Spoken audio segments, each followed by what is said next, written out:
બે દિવસ પહેલાં જે મોરબીમાં ઝૂલતા પુલની ઘટના ઘટિત થઈ છે અને એ ઘટનાની અંદર જે જાનહાનિ ગઈ છે એને દુઃખદ શબ્દોમાં હું વ્યક્ત કરું છું।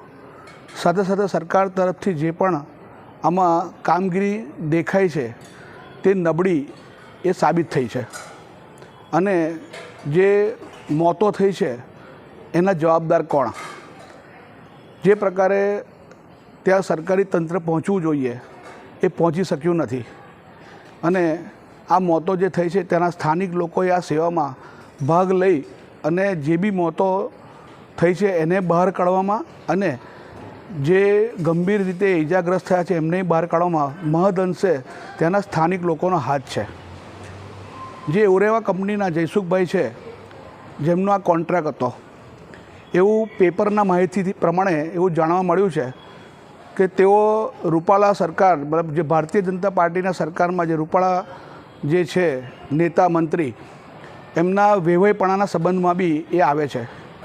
જે પ્રકારની ઘટનાઓ મોટા પ્રમાણમાં ઘટિત થાય છે અને એમાં કોઈ પણ મોટા કદના નેતાઓ જ્યારે સામેલ થાય છે ત્યારે આપણે જોયું છે કે નાના જ જે કર્મચારીઓ છે તે ભોગ બને છે। એ જ રીતે આની અંદર પણ જયસુખભાઈને કંઈ પણ થાય નહીં એની હું ચોક્કસ શબ્દોમાં એક માહિતી આપી શકું, કારણ કે વેવાઈ પક્ષના સંબંધના લીધે એમને કંઈ જ થાય નહીં।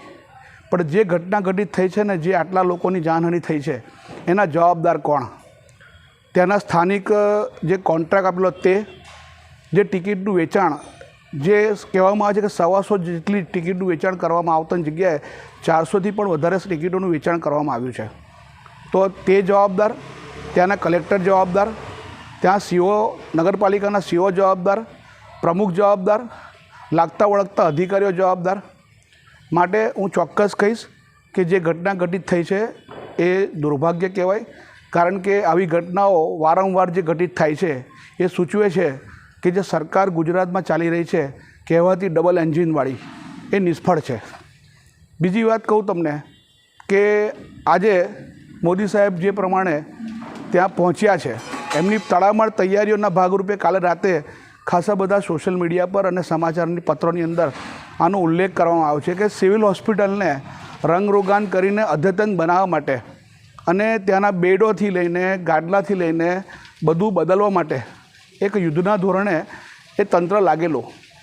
તો જ્યારે આજે આટલા બધા લોકો